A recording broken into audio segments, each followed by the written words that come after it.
Dans cette vidéo, je vais vous parler de choses concrètes, comment vous allez pouvoir vous positionner en moins de 48 heures sur Google My Business parmi les premiers résultats. Donc c'est parti, je vais vous montrer tout ça.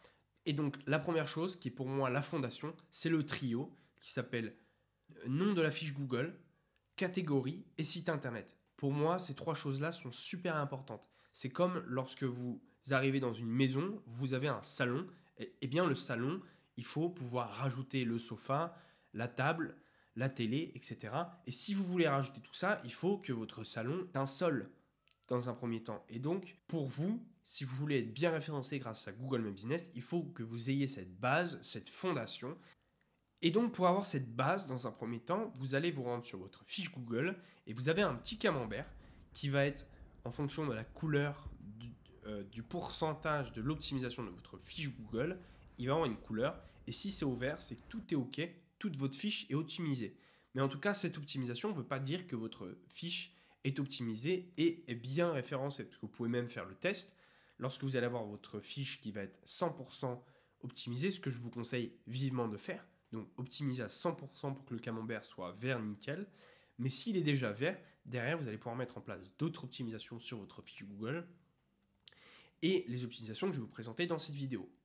Donc, dans un premier temps, le nom d'établissement. Vous avez en effet votre nom d'établissement et ce que vous pouvez mettre en place sur votre nom d'établissement, si vous l'avez déjà fait ou pas, c'est rajouter dans le nom d'établissement le mot-clé pour lequel vous voulez être bien positionné. En rajoutant ce mot-clé dans le nom d'établissement, Google va le prendre en compte avec son algorithme et il va voir que vous avez le mot-clé pour lequel vous voulez être bien référencé dans le nom de votre établissement. Donc ça va améliorer le positionnement de votre fiche Google. C'est une stratégie un peu à double tranchant parce que parfois en rajoutant votre nom d'établissement, Google, il va trouver ça suspect et donc ça peut arriver qu'il vous suspende votre fiche. Donc c'est la galère. Donc c'est à vous de prendre la décision. Est-ce que oui ou non vous voulez mettre ça en place? La deuxième chose, c'est la catégorie. Je vois trop souvent, parce qu'on me demande très souvent, Jean, est-ce que tu peux auditer ma fiche Google? Et puis, lorsque je le fais, je vois trop souvent un problème dans les catégories. Les catégories ont été mal choisies, que ce soit la catégorie principale et secondaire. Donc, je voulais vous faire un peu ce tips-là, donc pour vous donner ce conseil, pour que vous puissiez plus jamais faire l'erreur. Dans un premier temps, vos catégories supplémentaires, vous ne devez pas en avoir trop. Il faut absolument alléger cette partie-là avoir le minimum possible de catégories supplémentaires. En fait, en alourdissant votre fiche Google, derrière, ça va être un enfer pour Google pour comprendre quelle est votre activité.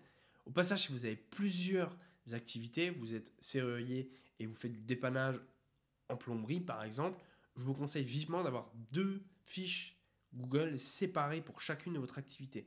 Google n'aime pas du tout les fiches Google qui ont une multi-activité. Donc, le mieux pour vous, c'est séparer vos deux activités. Comme ça, vous avez une fiche Google pour l'activité 1 et une fiche Google pour l'activité 2. Comme ça, les clients, lorsqu'ils vont venir vous voir, ils vont pas eux aussi être perdus en se disant mais qu'est-ce qu'il fait le gars, qu'est-ce qu'il propose comme service?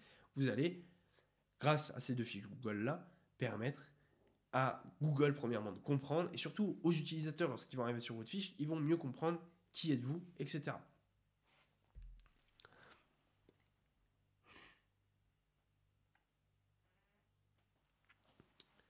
Et donc pour revenir sur l'histoire de la catégorie principale, c'est donc un élément clé. Et lorsque je parle des catégories, surtout de la catégorie principale, je fais souvent référence à l'histoire de Cendrillon. Donc Cendrillon, juste pour vous donner un rapide aperçu, et donc c'est une jeune fille qui est maltraitée par sa belle-mère et par ses belles-filles, et donc elle fait le ménage, etc. Enfin c'est bref, l'horreur pour elle.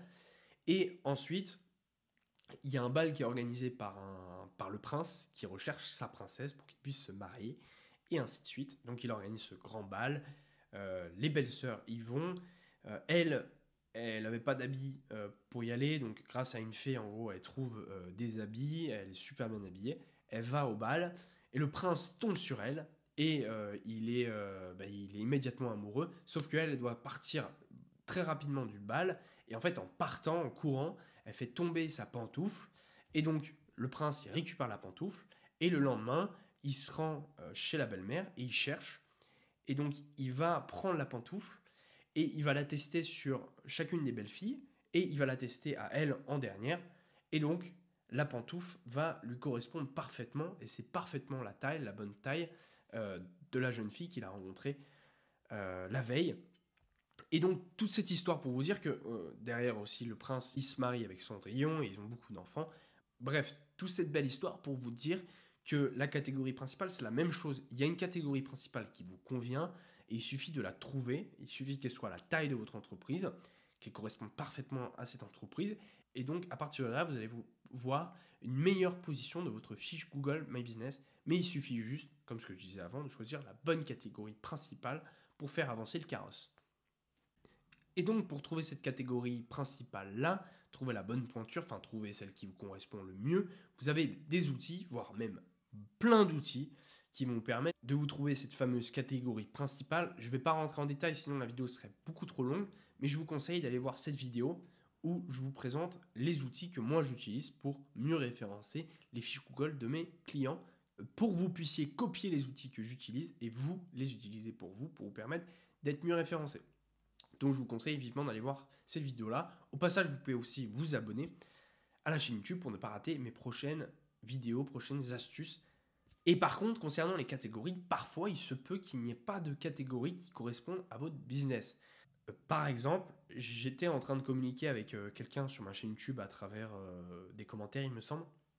Et il me disait, voilà, Jean, moi je suis très embêté parce que je suis rédacteur web freelance et sur ma fiche Google, j'ai pas de catégorie principale, ni secondaire, ni aucune catégorie sur Google My Business qui corresponde à mon activité. Il n'y a pas de catégorie rédacteur web, il n'y a pas de catégorie rédacteur. Enfin bref, c'est l'enfer, je ne sais pas comment faire. Et donc moi, ce que je lui ai conseillé une catégorie bien spécifique, mais cette catégorie, il n'y a pas le mot rédacteur dedans. Et donc, effectivement, ça peut poser problème. Peut-être que vous avez, vous, un métier sur lequel vous n'allez trouver aucune catégorie. Dans ce cas-là, Google ne vous oublie pas. Et il y a des catégories un peu fourre-tout et des catégories qui vont vous correspondre. C'est pour ça que les outils que je vais vous montrer dans la vidéo, du coup, dans l'autre vidéo, vont vous aider pour que vous puissiez trouver la bonne catégorie, la bonne pointure, pour que vous puissiez avancer et continuer à mettre en place d'autres optimisations pour être encore mieux référencé. Il y a aussi un autre élément clé, si vous voulez être référencé rapidement, il vous faut un site internet. Donc, dans un premier temps, ça peut prêter à confusion, parce qu'on me dit souvent, ouais Jean, je vois pas trop la différence entre un Google Business Site, entre un Google Site, entre un site internet qui a été fait soit codé à la main, soit un WordPress, soit un Wix. Est-ce que tu peux m'expliquer la différence? Eh bien en fait, effectivement, il y a plusieurs sites qui peuvent correspondre. Donc pour vous expliquer, Google Business Site est un site internet que vous allez pouvoir rajouter à votre fiche Google. C'est un complément et moi je vous conseille de le garder en complément d'un site internet qui va booster en gros votre fiche Google. Le site internet, il faut qu'il soit optimisé en référencement SEO local. Il faut absolument qu'il y ait des optimisations qui soient mises en place sur le site internet si vous voulez booster votre fiche Google My Business. Et aussi en complément du site internet et de votre fiche Google, vous avez la possibilité de rajouter un Google Business Site et un Google Site. Donc c'est pour ça que je voulais bien vous faire cette distinction pour pas que vous confondiez tous les types de sites internet. Merci d'avoir regardé la vidéo. Je vous invite très fortement à liker la vidéo YouTube si elle vous a plu. Et ensuite, vous allez vous abonner à la chaîne YouTube, sauf si c'est déjà fait. Et puis comme ça, on va pouvoir se revoir dans une prochaine vidéo où je vais montrer une autre astuce Google My Business pour être mieux référencé grâce à Google My Business. Merci d'avoir regardé la vidéo. Si vous voulez plus de contenu, je vous invite à regarder la vidéo qui se trouve là. C'est exactement la vidéo qu'il vous faut selon l'algorithme de YouTube. On se voit dans une très prochaine vidéo. À bientôt.